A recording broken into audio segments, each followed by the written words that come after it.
It's Nolan. Now, before we get started, make sure y'all hitting that like button. Make sure y'all sharing it on your respective platforms. Let somebody know what we're doing today. Now, let's get into the show. Got my legal hustle, welcome to the trap. I can blow a stack, bet I make it back.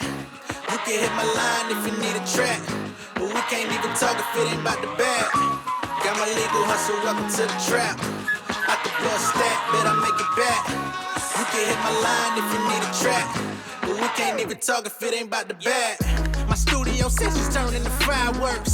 These reptiles on me like a Lacoste shirt. Plain Jane make your eyes hurt. Fuck a sponsor. My mission to give it your prize, but without the concert. Pandemic showed me I could get it off the muscle. I be grinding year round. Y'all be waiting for the summer. I just fill the gaps. Don't need a light for the tunnel. Y'all looking highly disgruntled. I use the mic for my hustle. Dog, I came up. Triple beam changed up. Built the team, serving up the fiends through the screen.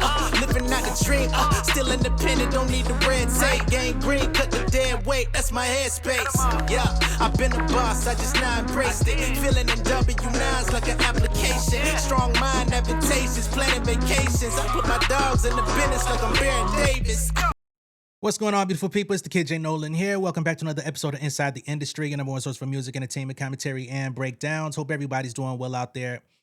So y'all know we've been keeping up with this whole Big Tigger, Alicia Brown situation over the course of the last few weeks. And we've got new details about the situation. Tigger has filed motions in Fulton County where he's outlining the relationship or the situation in the house where things have been going bad. He actually gives details about the incident where she ended up hitting her head on the door. He goes into what she initially told the police about that situation and how she's gone back on her word and refiled new statements, changing her story. He goes into a lot of these different things. And it looks like Tigger got lined up. Okay. I've been very cautious about putting any hard line opinions on this situation because it is such a sensitive topic. I know y'all have been saying it the whole time, but understand my name is the one that's on this channel and this platform. Yours isn't. So if somebody were to come down and issue a problem with me, I'm going to be the one responsible for it, not you. Okay? So I got to take my time in how things get revealed before making definitive statements, especially in matters of law. All right?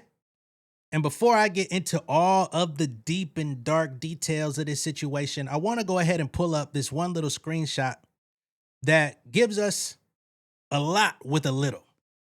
All right? So Tigger initially filed for divorce from Alicia Brown back in February of this year. Okay? So here it says, prior to his arrest, defendant filed a petition for divorce in February of 2026. Against his better judgment, he dismissed that petition for divorce. On June 11, 2026, defendant filed a new petition for divorce. 9 days later, he was arrested on the instant charges, i.e. June 20th, 2026.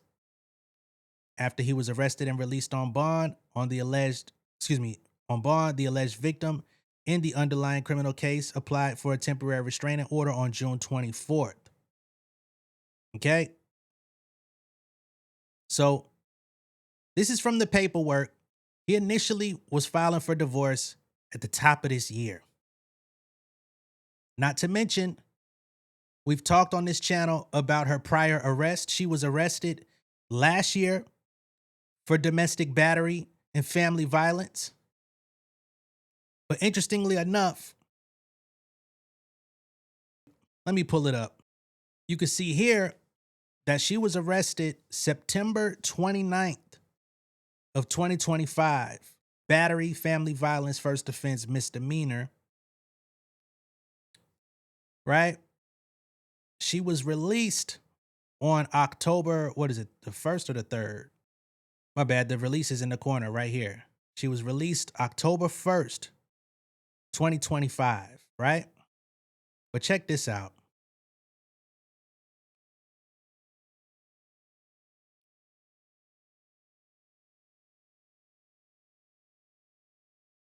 It says here, she was arrested. Excuse me. They were married on October 18th, 2025.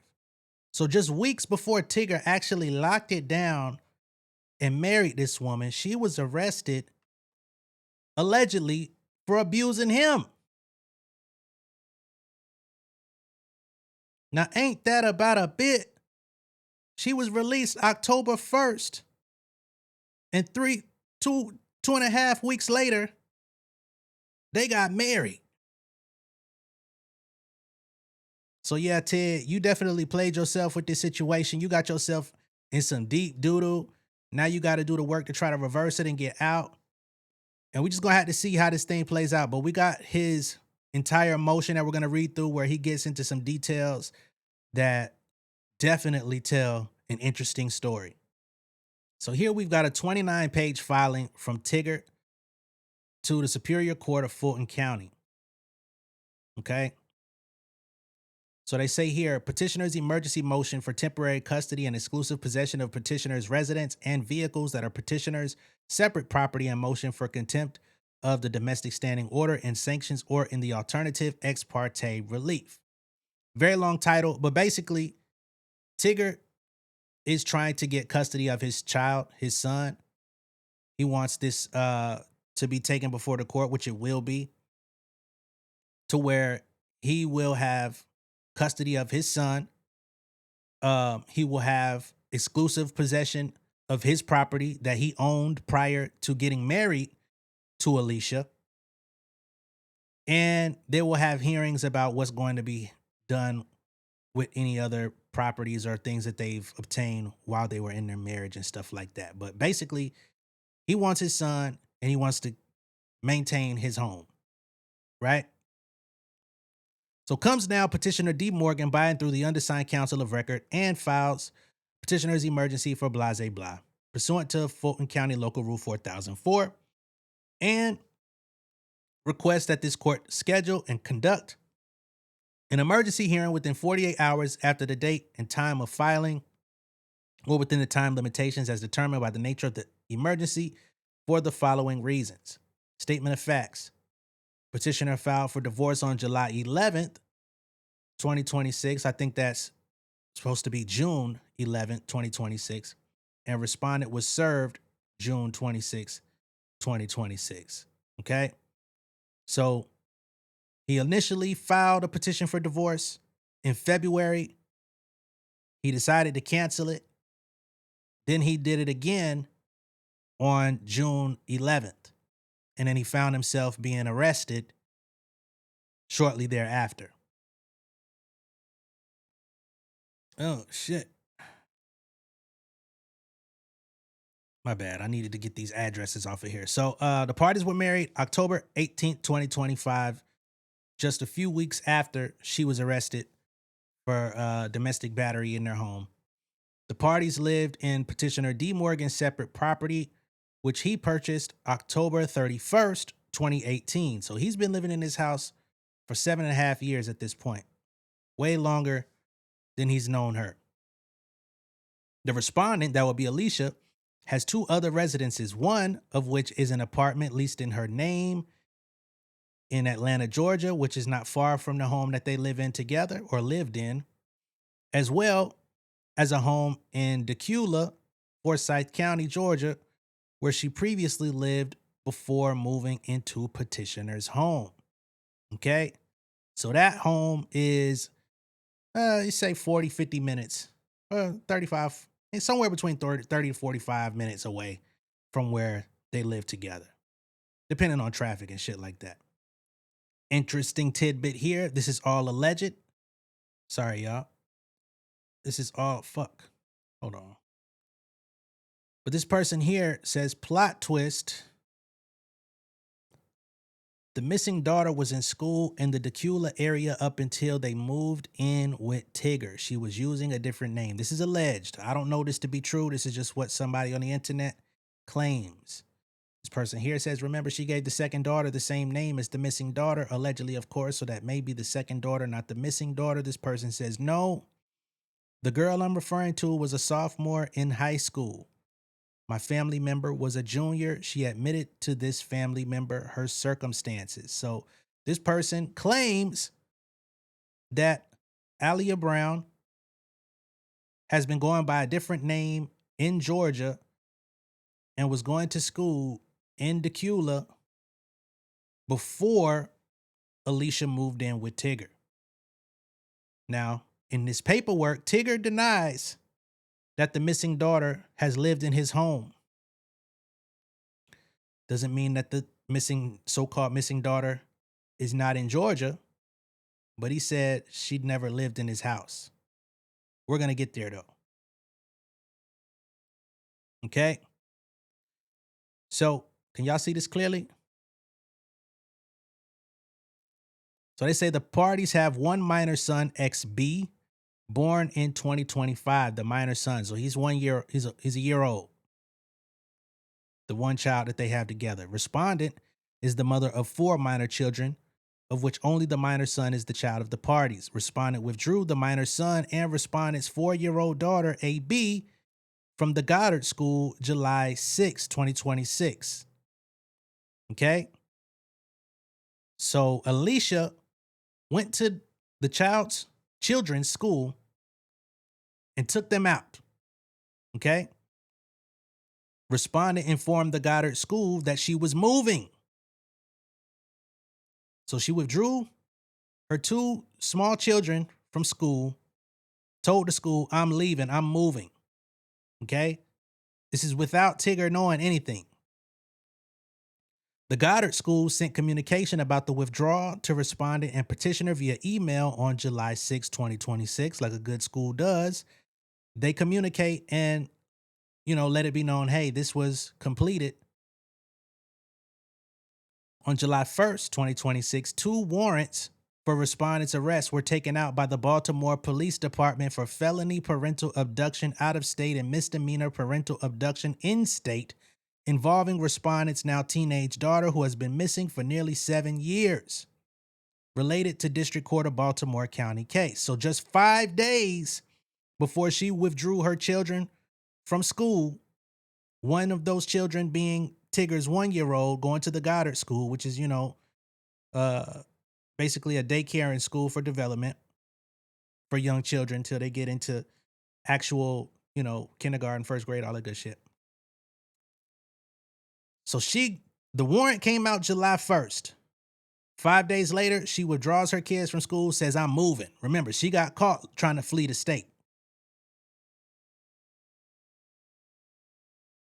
And they say that the warrants included felony parental abduction out of state, and misdemeanor parental abduction in state. Okay?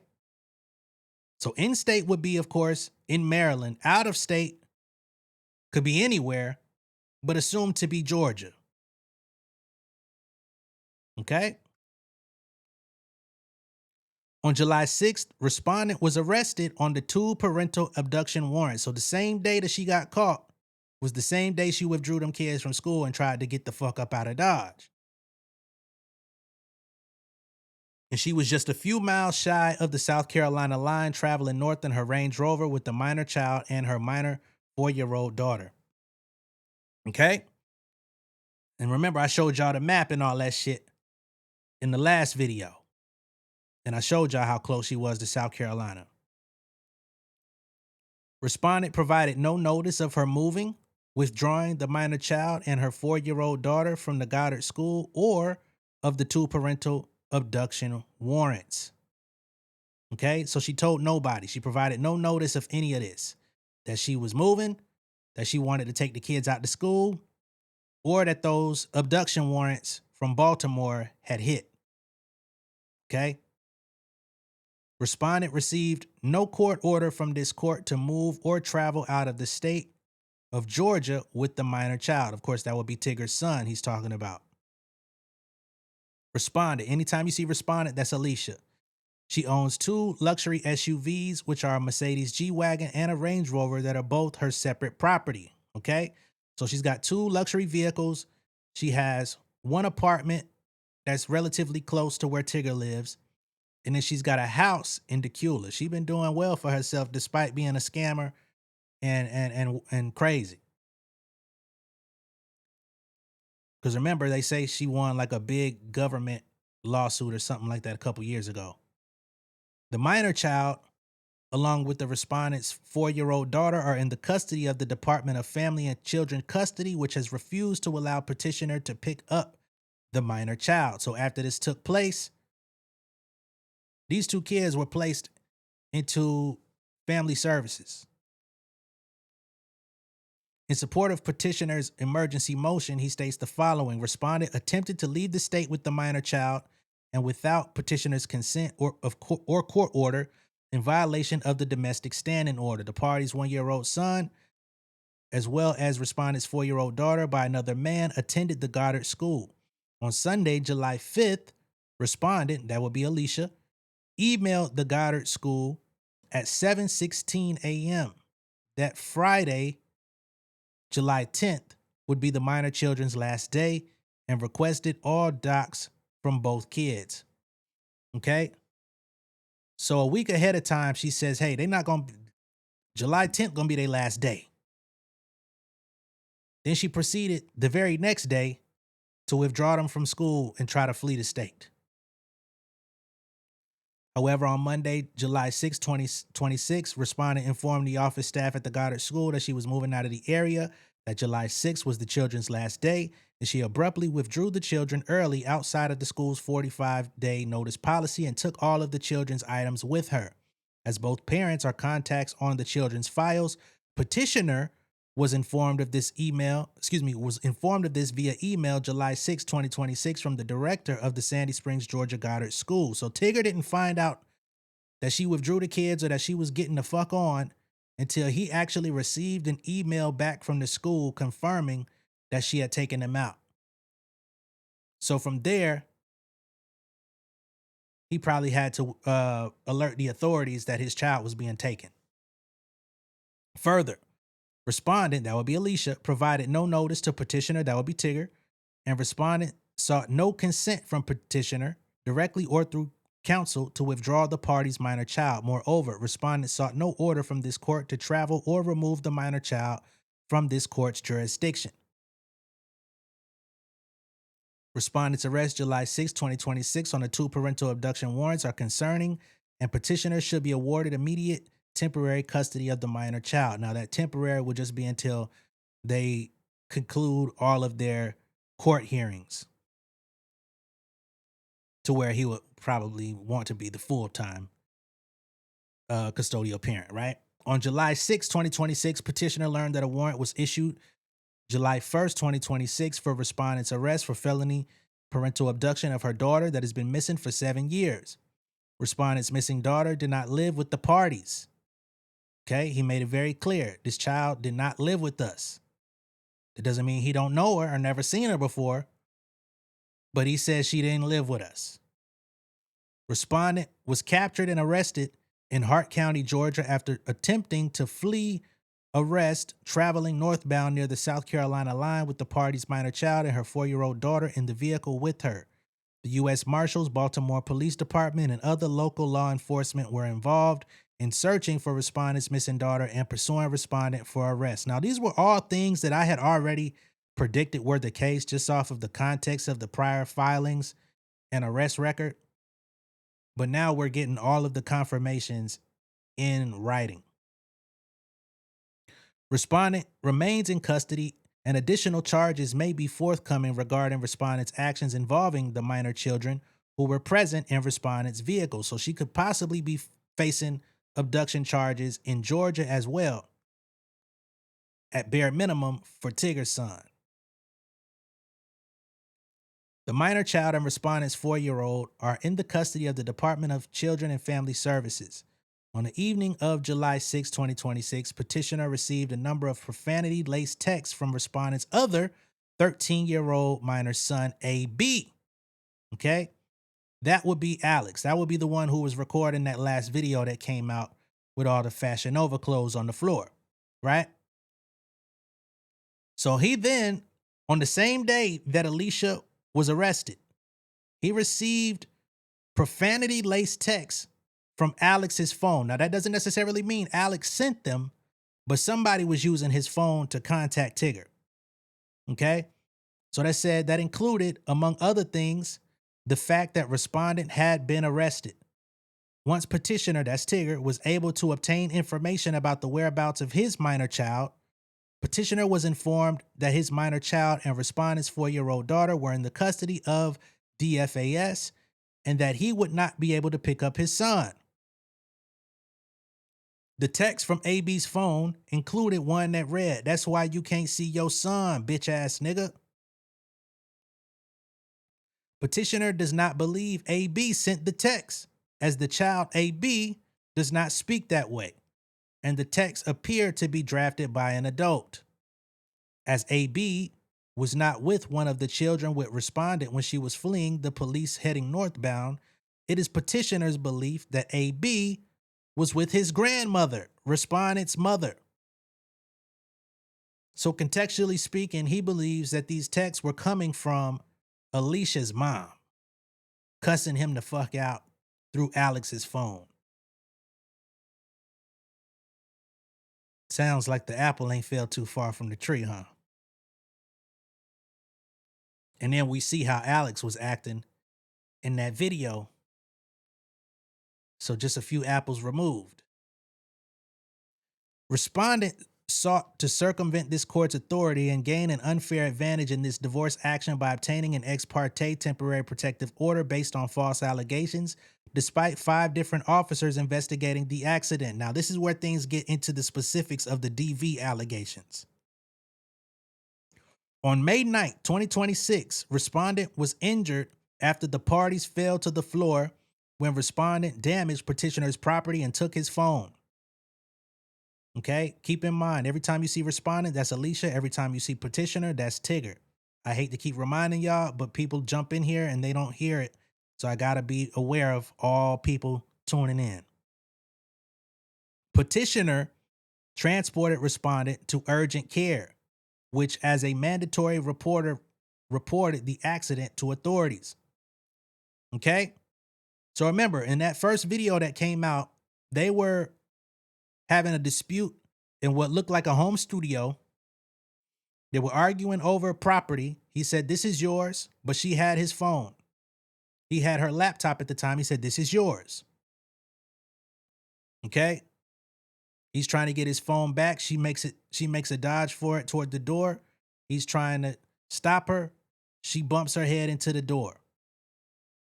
He says he immediately took her to urgent care. 3 Sandy Springs police officers came to urgent care May 9, 2026, investigated the matter, spoke to the parties separately, and determined that respondent's injuries were from an accident at the party's home. Additionally, respondent, that would be Alicia, did not call the police from petitioner's home where the accident occurred, did not report that any violence against her had occurred when interviewed by police at urgent care, and did not change her statement until after his divorce was filed. And there was no hope of reconciliation with petitioner, that would be Tigger, who is a well-known public radio host across the United States. So remember, he first put his divorce petition in February of this year, and he rescinded it. He took it back. He then filed for divorce June 10th or June 11th. He says she didn't change her story about this incident until after he had refiled his petition for divorce. So now she knows, okay, he's serious about leaving me. I gotta devise a plan. Ain't no way this nigga finna divorce me, take take my son, and I leave with nothing. Okay? So he says it also must be noted that on May 10th, 3 Sandy Springs police came to petitioner's home for a follow-up from the May 9th urgent care visit, reviewed a video of the accident, and did not arrest petitioner. So that video that we actually saw, the black and white one in the studio where she bumped her head on the door, he's saying the police had already reviewed it the next day and nothing happened. So then eventually it comes out to the public for us to look at it and be like, oh shit, that's what Tigger got going on in his crib. What the hell's going on? Cancel his ass. But the police had already seen it and did nothing. It was like, okay, you told us it was an accident. You showed us the video of the accident. All right, proceed with your marriage. On June 5th, 2026, respondent, that would be Alicia, reposted the injury she sustained on May 9th. So a month later, she then puts the video out for the public on social media with text, or at least she first put the injury. So she put her, her face out there showing that she had bumped her face, but the video wasn't out just yet. Sorry. She had the text that stated to ask her husband what happened to her with the handle of petitioner's co-host, Francesca, right? Included with the statement. And Francesca is also suing Alicia for defamation for including her in this mess. The post went viral due to petitioner's celebrity status as the host of his own radio show, The Big Tigger Show on V103, and his paid affiliations with well-known brands in the sports, beverage, law firm, marketing, and entertainment industries. Respondent then retaliated further by going to the police station and changing her statements via a second police report on June 8, 2026, in a concerted effort to get petitioner arrested. Okay? So almost 30 days to the date of the original injury, she then goes back and says, hey guys, I got new information. I want to change my story. There was no pending investigation prior to respondent going to the police station. 1 month later, as the matter had been closed, on June 20th, petitioner was arrested for aggravated assault with an additional charge of child cruelty, as respondent's second statement falsely added that her 13-year-old son, AB, was present in the home and could hear or see what happened. Petitioner has denied these charges and made public statements regarding the same, denying the charges. The parties did not know the son, AB, was even in the house upstairs until weeks later. Thereafter, per court filings on June 24th, 2026, respondent filed for a temporary protective order wherein she falsely alleged, among other things, that petitioner was arrested May 9th, 2026, when in fact petitioner was arrested 44 days after the May 9th incident on June 20th, 2026. The TPO action is under Superior Court with the court number. Respondent also alleged therein that petitioner and respondent have 2 children under the age of 18 and provided the names and the ages of the 2 children seeking child support.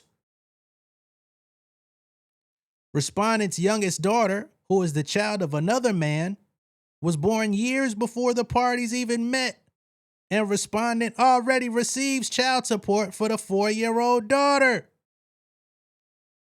So she went to the police, or to the court rather, and she filed that they had 2 children together. And she wanted child support for both of them, even though she knew the other child was not his and that she was already receiving child support for this 4-year-old baby. So she's lying to the courts. She's lying to the police. And when her lies started catching up, she took the kids and tried to flee the state. Right after she found out that fucking warrant was out in Baltimore. To date, petitioner has not been served with the TPO action filed by respondent, and this appears to be another successful attempt by respondent for a salacious viral moment. To avoid any confusion, and for the record, respondent is the mother of 4 children, of which only one is the minor 1-year-old son she shares with respondent. Respondent named her 4-year-old AB, which has the same name of her missing daughter. And I think you meant to say she shares with petitioner. Okay? Which is still baffling that you have a child named Alicia Brown. She goes missing and you name another child the same exact name. And then people are alleging that the missing child has been going by another name. That part we can't confirm. But if we listen to the story of her father out in Baltimore, he's been saying he does believe that she is not with strangers. That's what he says. Okay? We'll continue. Respondent sent petitioner's employer an email that petitioner never abused her and apologized to the organization and has interfered with petitioner's employment, brand deals, income, and damaged his reputation and brand that was unscathed until respondent's actions. Now, this is strange as hell. So the same week that she changed her story to the police, she sent an email to Tigger's job at the radio station. On June 8, 2026, respondent emailed petitioner's employer stating therein, "I want to state clearly and unequivocally that my husband is not an abuser and has never abused me. During an emotional and deeply personal disagreement, I made the decision to release a video and related information while I was hurt and upset. In doing so, I did not fully consider how the content could be interpreted by others."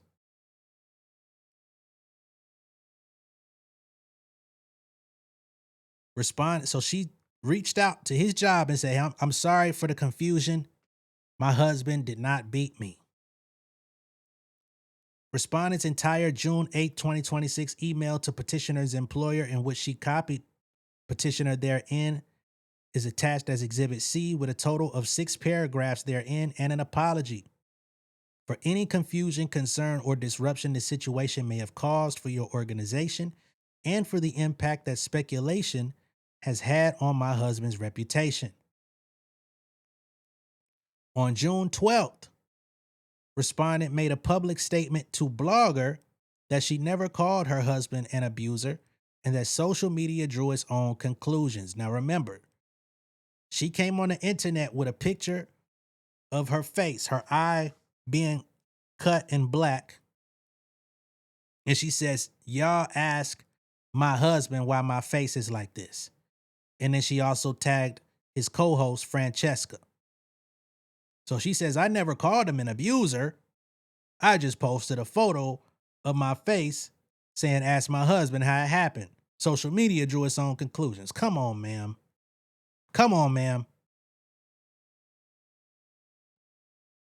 On June 25th, 2026, respondent released statement that went viral to a blogger that she takes full responsibility for posting video of her face. Okay? That blogger being Lauren LaRosa from The Breakfast Club. So she spoke. Remember, Lauren LaRosa came out and said, "Hey, I got a statement from Alicia Brown, Big Tigger's wife." All of these things are attached as exhibits. Through another social media, respondent publicly accused petitioner of having an affair with his new co-host of his show, who started working with him in late April, with an official on-air date of May 11th, 2026. Respondent also demanded petitioner not work with his new co-host. Whoa.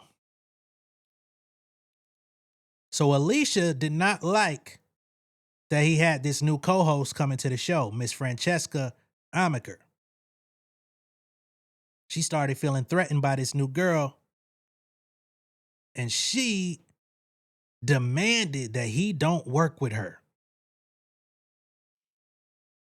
and refused to accept petitioner's denial that he had not committed adultery with his new co-host. So she was already accusing him of having sex with this girl. Okay? Within the month that they even became acquainted as new co-hosts.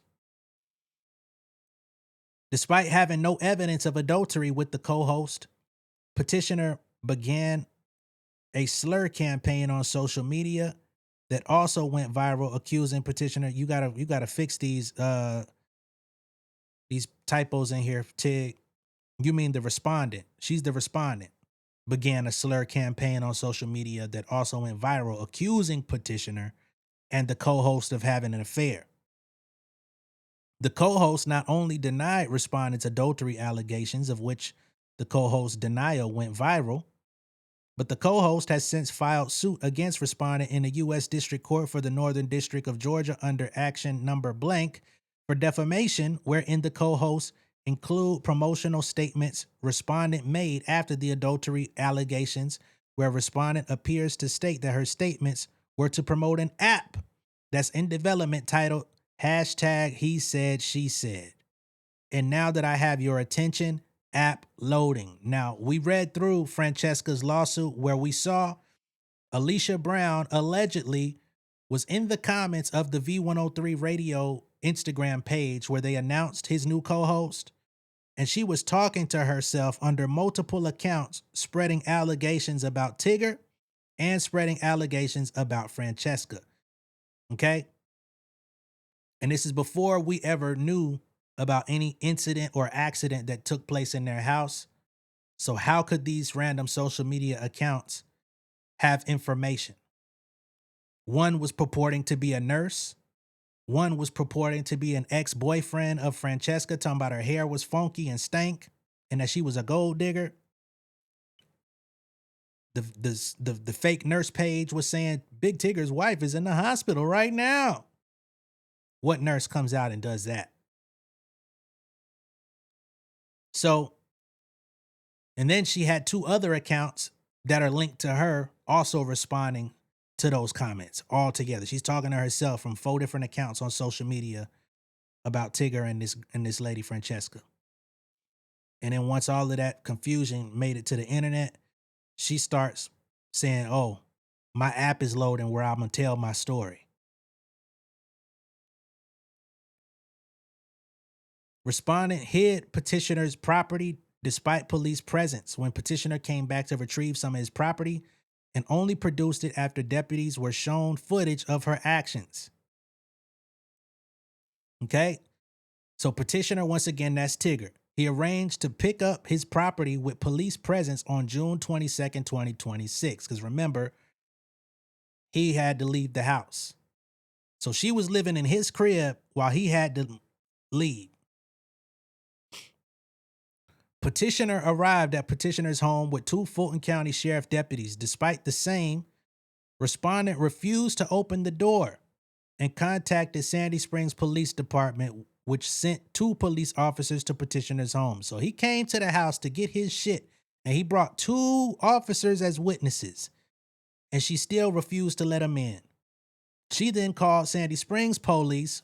2 more officers came.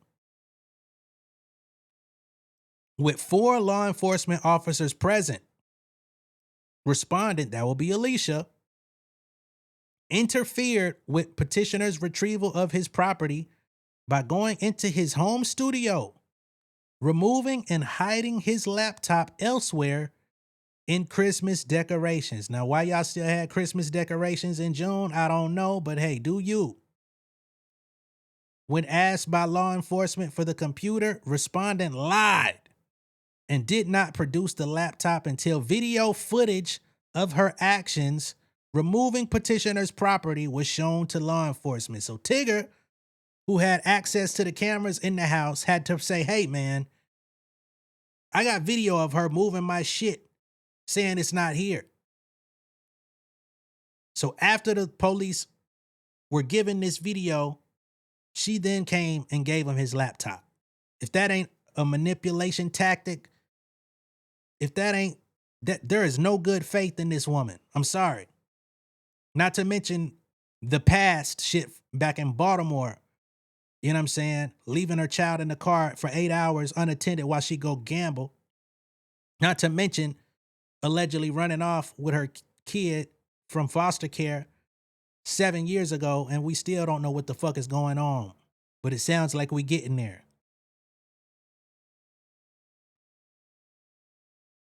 With petitioner only having a brief period of time to retrieve some clothing and other items, petitioner fears that respondent may have removed, damaged, hid, and or destroyed his personal property, which includes his home studio. So I'm guessing that home studio that I thought they were in was his.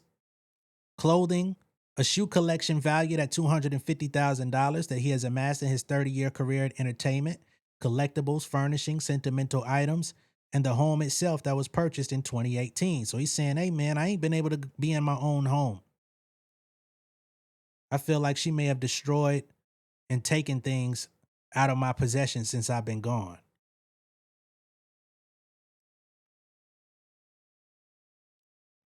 Respondents damaged petitioner's premarital property. Video footage on different days commencing June 20th from cameras outside petitioner's home show respondent damaging the Ring cameras. So she started trying to destroy the cameras so he couldn't see what was going on at the house by hitting them until the cameras stopped functioning. A total of 12 cameras owned by petitioner prior to the marriage were damaged and likely destroyed as a result of respondents' violent acts of hitting them until they stopped functioning, with one disturbing video of respondent climbing out of the sunroof of her SUV with her 4-year-old present inside, hitting one camera at the gate of petitioner's home until it goes offline. She jumped out the motherfucking sunroof and started whacking his cameras at the gate. At his home. Initially, petitioner counted the number as a total of 10 cameras, but in fact, the total are 12 cameras that respondent damaged and likely destroyed due to her violent behavior and disregard of expensive premarital property. Petitioner filed a warrant application and affidavit with the Magistrate Court of Fulton County on June 26th. Petitioner fears that additional damage to his premarital home and other premarital property awaits him at his premarital home and may continue if and when respondent is released from custody and allowed to return to his house. Here we get into respondent's actions regarding his dog.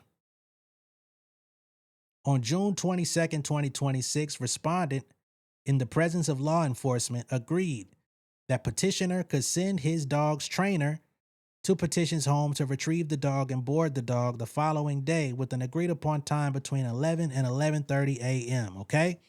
So at this point, Tigger's no longer in the house. He's already picked up his stuff with 4 police officers present. She then whacked up his cameras in the house. So he sends the dog trainer to go get his dog. Like, hey, I'm not living in my house right now. I don't know what she's gonna do or how she's gonna take care of my dog. Get my dog, keep him safe, and once I'm able to get back to my home, I get him. Right? So they arranged a time between 11 and 11:30 a.m., which she agreed to. The trainer arrived 15 minutes early.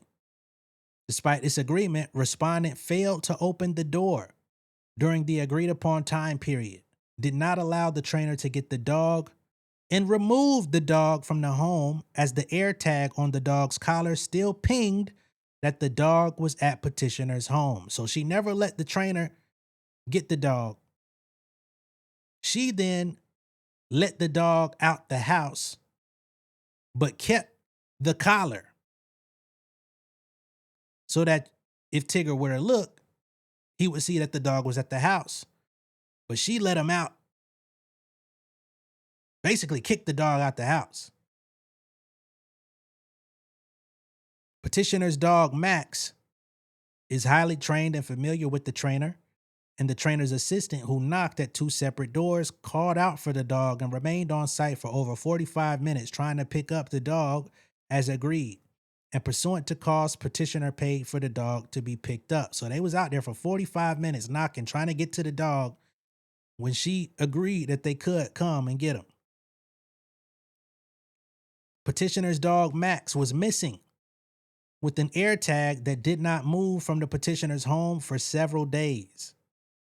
Max was missing for 4 days.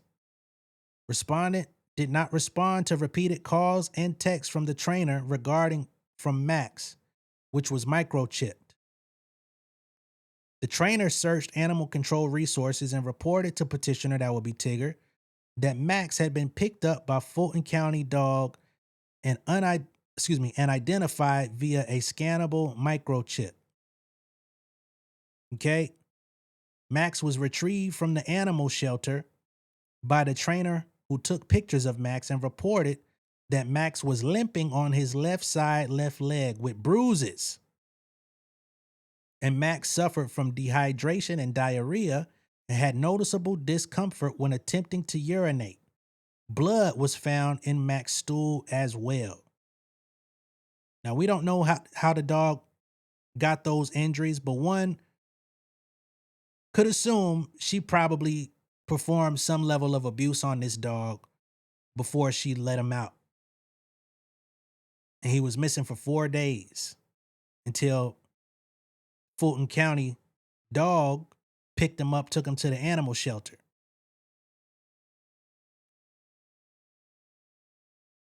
Petitioner did not send anyone else to pick up the dog, and petitioner suffered emotional distress regarding his missing dog and from the condition in which Max was found. This lady is gone upstairs.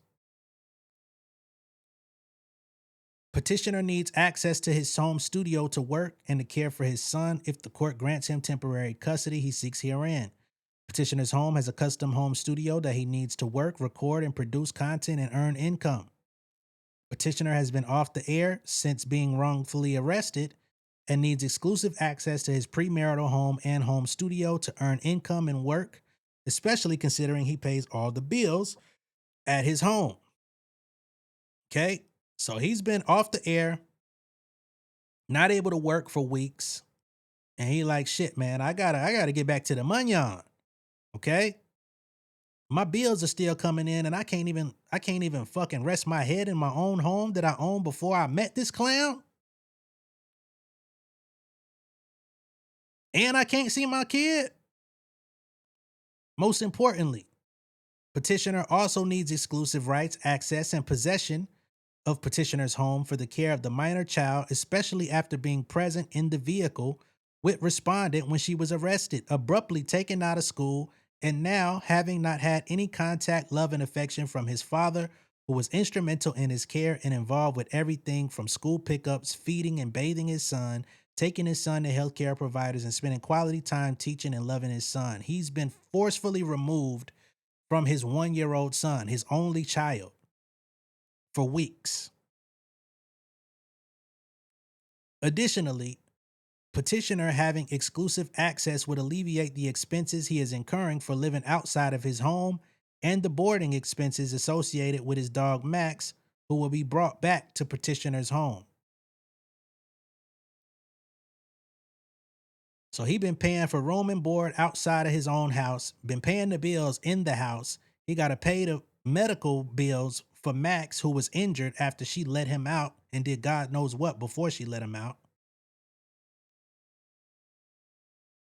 Prior to being arrested, petitioner went to a hotel due for several days to get away from respondent due to the volatility and unpredictability of respondent at petitioner's home, where he and respondent had agreed were sharing equal custody of the minor child.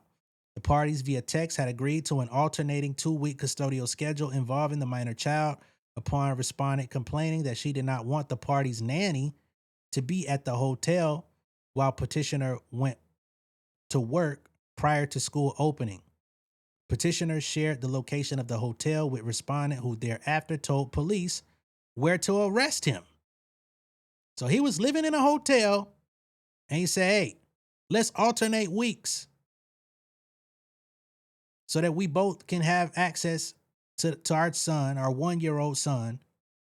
I can pick him up from school or pick him up from daycare, do all this stuff, and we'll alternate. She says, I don't want that nanny being there. I don't know what's up with the nannies situation, but I don't want that nanny in your hotel. He said, hey, man, this is where I'm at. What do you think I'm doing? Once she received his location, she told the police to go yap him. Respondents' constant social media posts and comments have caused petitioner to lose income and opportunities. From blogs to television to print media, stories and posts regarding respondents' false allegations and her comments to posts have been viral for weeks across the United States, along with media about her missing child. To date, one brand has chosen to dissociate itself with petitioner until this matter is resolved. Such disassociation has caused petitioner a loss of income, and petitioner fears that other brands could follow. Right? So Big Tigger, he has, I don't even know all the shit he got going on in terms of his business, right? But I do know he stepped down from his radio show, which the show is in his namesake, the Big Tigger Morning Show. He stepped down from working until this thing is resolved. He still has ties with BET. He pops up and does Rap City The Basement every couple years and deep ties with that company. I know for a fact that he's also an announcer at the Atlanta Hawks games and does stuff with State Farm Arena, because I've been to the games and seen him hosting. Of course, the Atlanta Hawks are not playing right now, but their season comes back in just a few months. So he's trying to protect his career.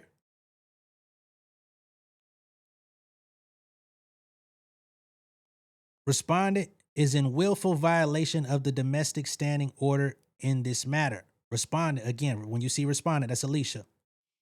Her abrupt withdrawal of the minor child from the Goddard school and informing the school that they were moving, coupled with her attempt to flee Georgia with the minor child before being arrested shy of the South Carolina line, was intentional, willful, and in direct violation of this court's domestic standing order. Specifically, Paragraph 3 therein expressly provides that each party to a case involving a question of custody of minor children, not contempt or modification, are hereby enjoined and restrained from causing or permitting the minor children of the parties to be removed from the state of Georgia. So until they got all of this stuff worked out, nobody was supposed to leave the state regarding the kids. Moreover, and as provided in paragraph 3, respondent did not provide advance written notice to the opposing party outlining the dates of travel, the travel destinations, and contact number where the children will be staying. Wherefore, petitioner prays for the following emergency relief and in the alternative ex parte relief for the following reasons, in addition to those outlined above. Respondent's actions are erratic, damaging, and not in the best interest of any children, especially the minor child. Petitioner seeks temporary physical custody and sole legal custody with final say of the minor child, including the right to re-enroll the minor child in the Goddard school where the minor child has been happy, educated, and well cared for by the staff. He wants to put his son back in the fucking daycare school. Further, petitioner requests a separate immediate order for DFAS and any other person or entity that may now have possession of his minor son to release his minor son to him.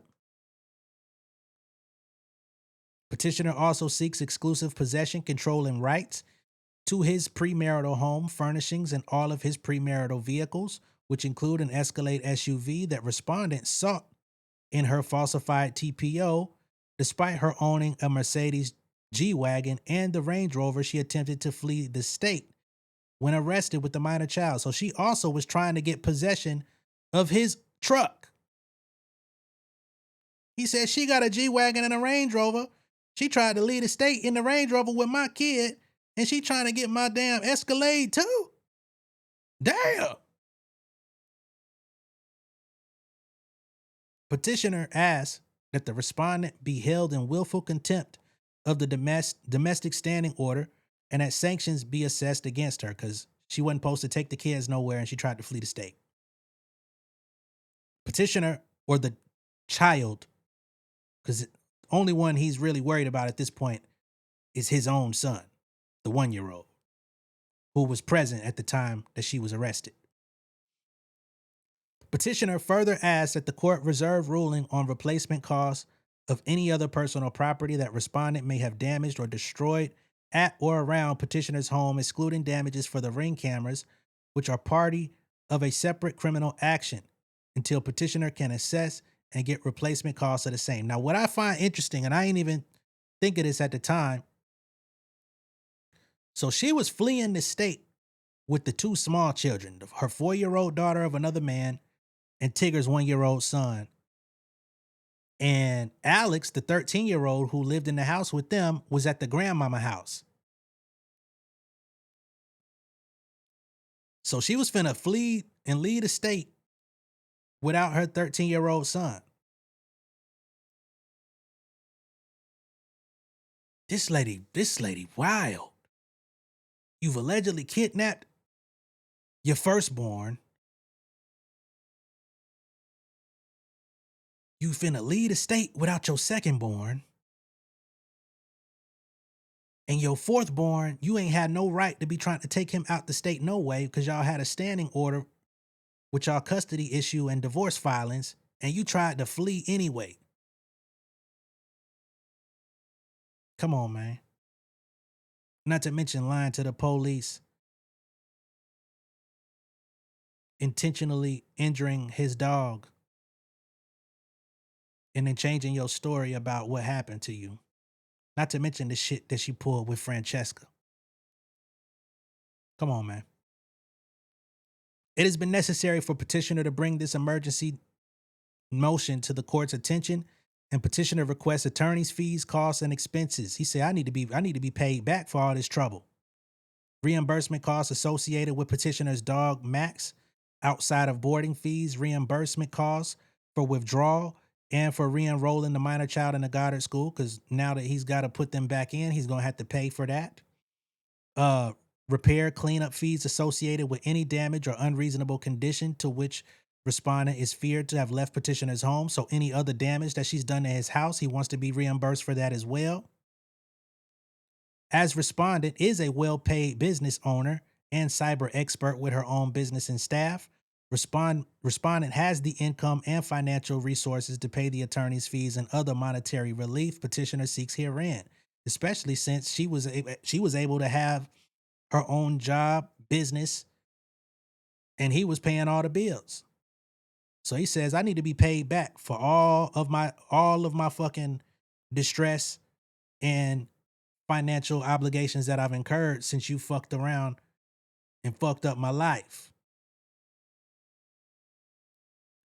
Petitioner prays this court orders the relief petitioner seeks after an emergency hearing and or via an ex parte order, considering the circumstances, the best interest and welfare of the minor child, and the preservation of petitioner's premarital property. She tried to run off with this man's child. Then she tried to make this nigga pay child support on a child that ain't even his while she already receiving child support for that other child. This is some crazy stuff.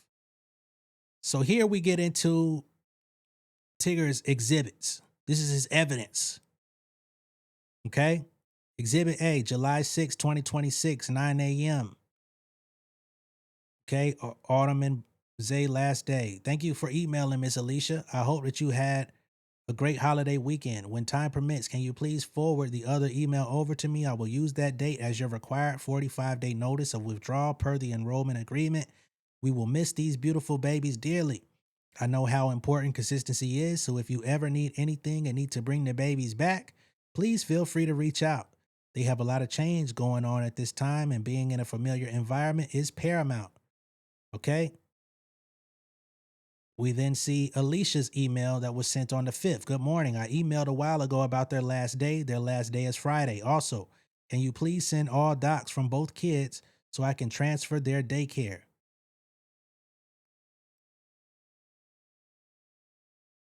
Hello there. We spoke with all the teachers earlier this morning and no one was aware of anything.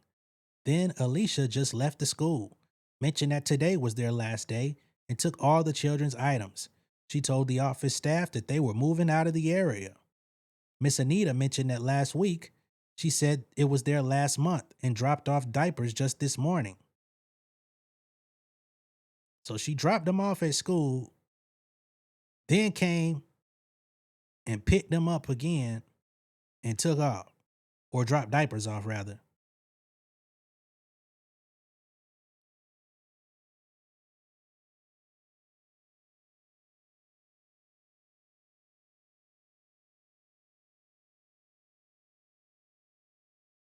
I would appreciate if you could get some clarity. Hi there. I just called the school to ask why, and nobody was aware before this email. I don't mind asking mom more detail, but she has not mentioned blank leaving before this.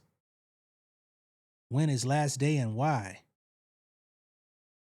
So this is the whole email thread of her going through the process of alerting the school that she finna take them out, but she never told Tigger about any of this. And he wasn't alerted about any of this until the withdrawal was complete and they were all copied on the email.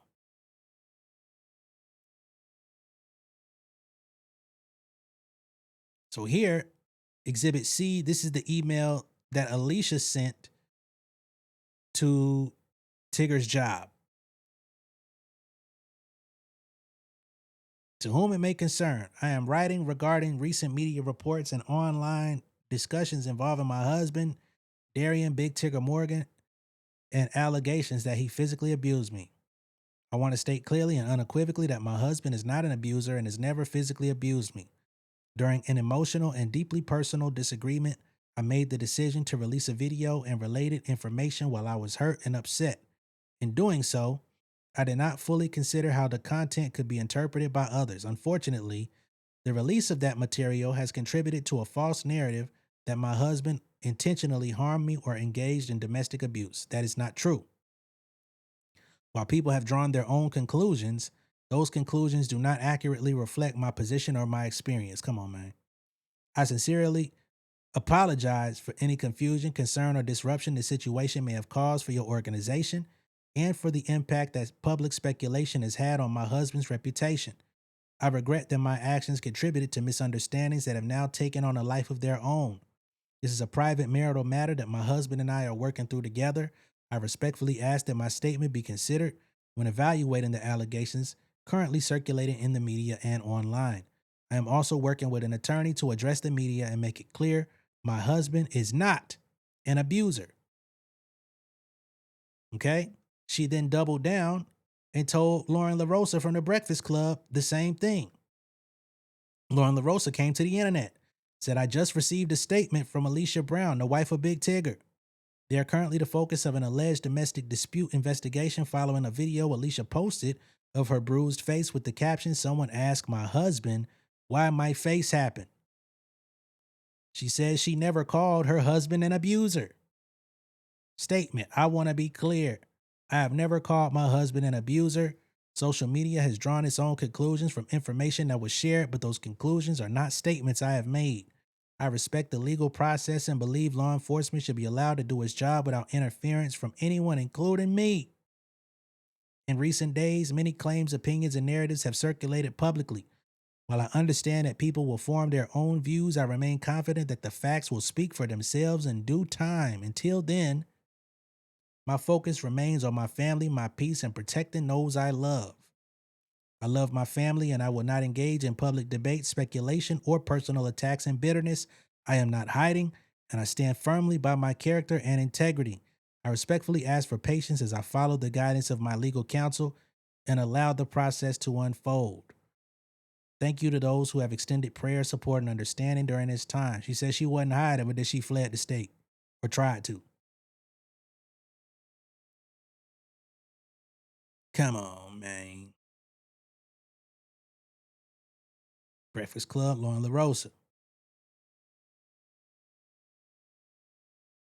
Big Tigger's wife, Alicia Brown, says she takes full responsibility for posting video of her face, vows to tell her side. These last few weeks have sucked. I hate this for everyone involved.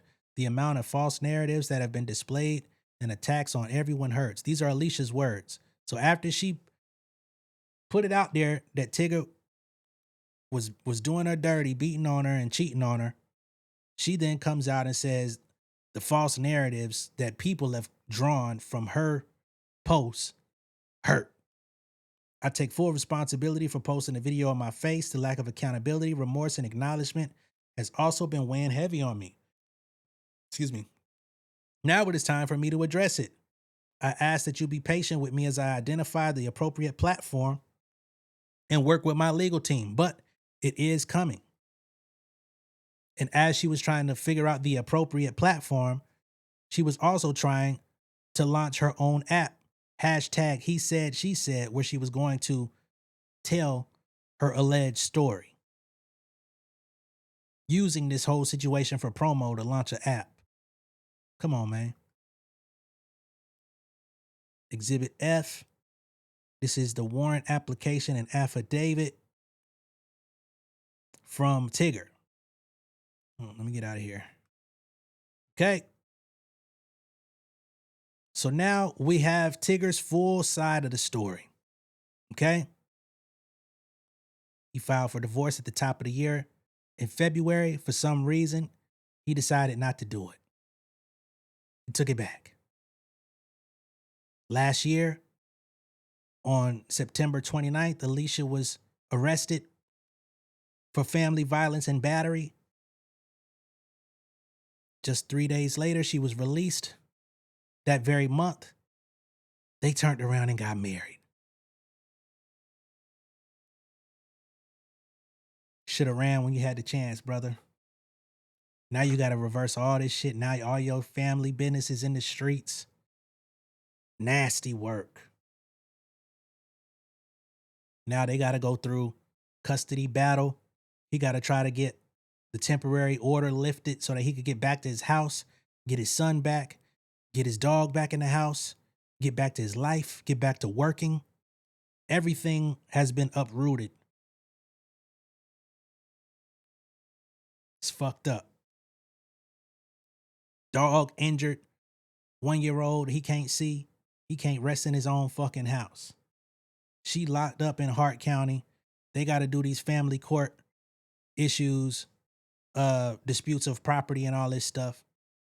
And then she gonna have to take her ass to Baltimore and stand in front of a judge about kidnapping, in-state and out-of-state. Not to mention, she probably gonna face more charges for trying to run off with his child in the state of Georgia. This is some thin line between love and hate shit if I ever seen it. And this ain't a fucking movie, dog. Let me know what y'all think of all this down below in the comments. Be sure to like and share this video. If this is your first time seeing me on YouTube, go ahead and subscribe to the channel.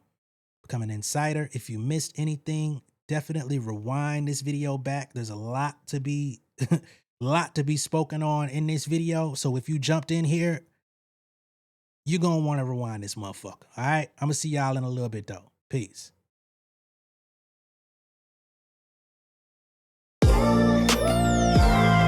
Yeah, family over fame in this bitch, yeah.